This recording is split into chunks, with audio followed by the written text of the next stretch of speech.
quels sont les changements en 2026 pour le SEO. 2025 a été marqué par énormément de gros changements dans le SEO. Je m'en souviens, en 2022, novembre 2022, je donne une conférence en ligne et je dis déjà que l'IA va vraiment changer la donne dès fin 2022. 2 mois après, ChatGPT est sorti. Voilà, il faut s'y préparer.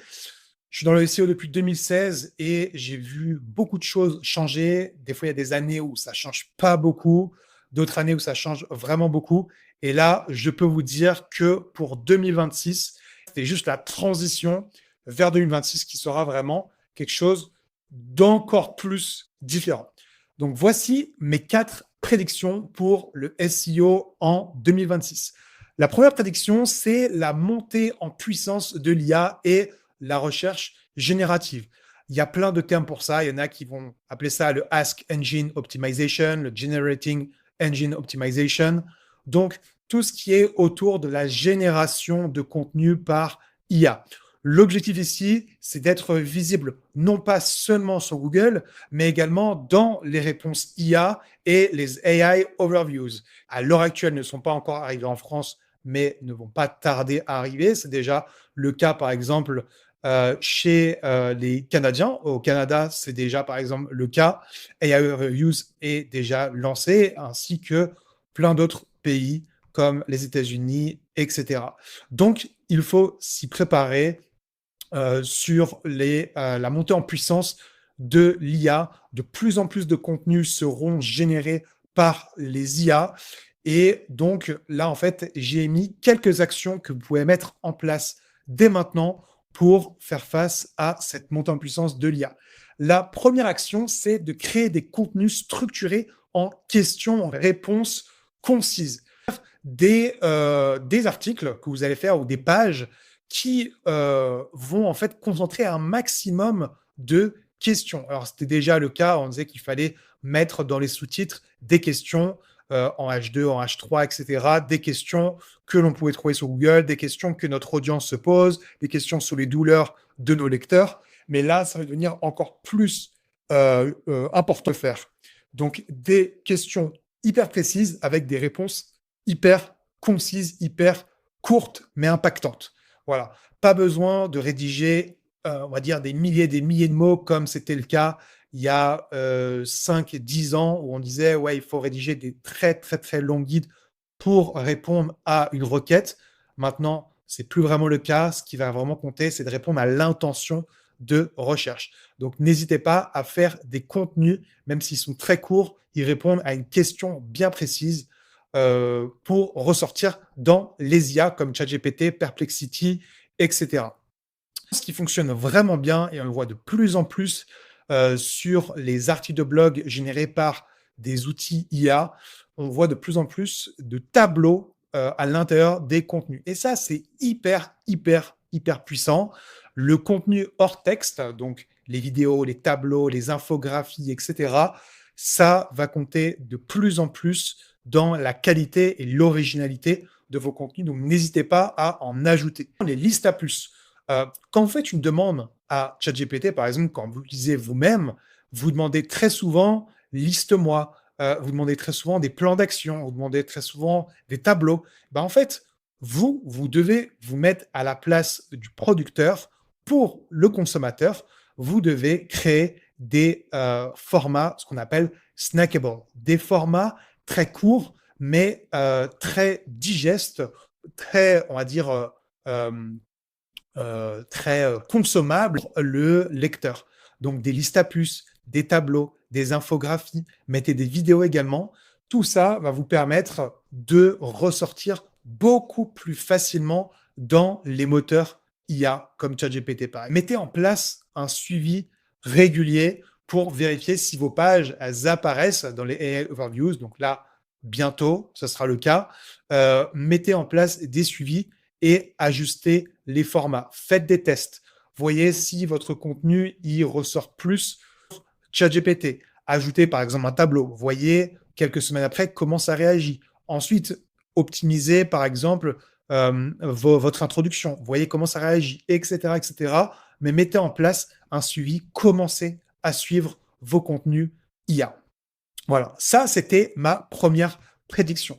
Passons maintenant à la deuxième prédiction qui est le boost des appréciations, qui est l'authenticité. Donc l'expérience, l'expertise, l'autorité et la confiance vont de plus en plus être importants, ainsi que l'authenticité dans vos contenus. Comme je disais, il va y avoir une montée en puissance de l'IA, ce qui fait que le contenu vraiment humain va se perdre de plus en plus, il va devenir de plus en plus rare. Mais les moteurs de recherche vont mettre cette contribution humaine, ils vont la valoriser de plus en plus. Parce que justement, ces moteurs IA ont besoin du contenu humain pour le recycler et le réutiliser dans les moteurs IA. Prouver votre expertise humaine va être de plus en plus importante en 2026 pour votre SEO. Et quelles sont les actions pour ça? J'en ai listé quelques-unes.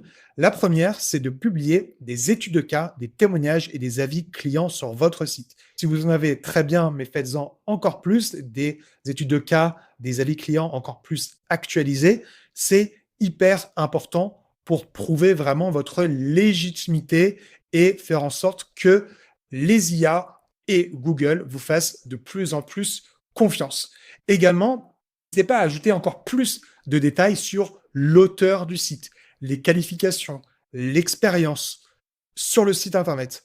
Vous pouvez vous baser, par exemple, alors, il ne faut pas non plus copier ce qui se fait sur LinkedIn, mais reprendre vraiment tout ça et créer une page vraiment complète, une page à propos encore plus complète. Également, si sur vos articles, sur vos pages, il y a besoin de mettre des qualifications, des expériences, des passages, si vous êtes passé sur certains médias également, si vous avez été cité dans par exemple, tel média, c'est hyper puissant pour les IA et pour Google pour qu'ils vous fassent confiance. N'hésitez pas également, dans votre page à propos, à créer un storytelling, à mettre votre histoire en lumière. Ça, c'est hyper puissant pour les IA et pour Google, pour qu'ils comprennent vraiment, mais également pour l'utilisateur, parce que vous allez générer des émotions et ça va leur permettre d'être persuadés et d'être convaincus de vos services pour vous contacter. Voilà. Et enfin, la troisième action pour améliorer cette notion d'expérience, d'autorité et d'authenticité, c'est de générer un maximum de mentions externes et de signaux de marque sur Google et multiplateformes. Pour votre SEO en 2026, multipliez les articles invités. Soyez, par exemple, sur d'autres sites, sur des forums, sur les réseaux sociaux, etc. Soyez interviewé aussi, par exemple, dans votre expertise, sur YouTube, etc. N'hésitez pas à être inclus dans la presse, dans les articles d'actualité qu'on voit, par exemple, sur Google. Et n'hésitez pas également à avoir de plus en plus d'avis clients sur d'autres plateformes que Google. Les avis Google sur Google My Business, c'est très très bien, mais pensez par exemple à Trustpilot. Si vous avez une application, pensez à Capterra, à G2, etc. Voilà, tout ça va vous permettre d'augmenter, on va dire, votre métrique d'authenticité pour être encore plus mise en avant par Google et par les IA. Passons maintenant au point numéro 3, qui est l'expérience utilisateur, qui va être encore plus importante pour votre SEO en 2026. On l'a bien vu, depuis 2021, Google a vraiment mis l'accent sur le renforcement de l'expérience utilisateur, mais là, ça va être encore plus important pour garder les personnes sur votre site et les transformer en visiteurs. Le problème ici, c'est l'attention. Les gens, les lecteurs ont de moins en moins d'attention. L'attention se réduit de plus en plus parce que tout va beaucoup plus vite, les contenus vont beaucoup plus vite, etc. Et les formats, les contenus, il y a de plus en plus de contenus maintenant sur le web. Donc, il faut créer des contenus qui soient livrés le plus rapidement possible à l'utilisateur et qui répondent le plus précisément possible à sa demande. L'objectif ici, c'est de fidéliser et de transformer les visiteurs pour qu'ils reviennent sur votre site, mais qui également convertissent en prospects ou qui se transforment en clients. Pour ça, les quelques actions que je vous recommande, c'est de simplifier l'architecture et la navigation du site. Moi, ce que je recommande, c'est d'avoir 3 à 4 éléments maximum dans le menu principal, donc le menu en haut de votre site internet. Je ne parle pas du pied de page, du footer, je parle vraiment du menu en haut.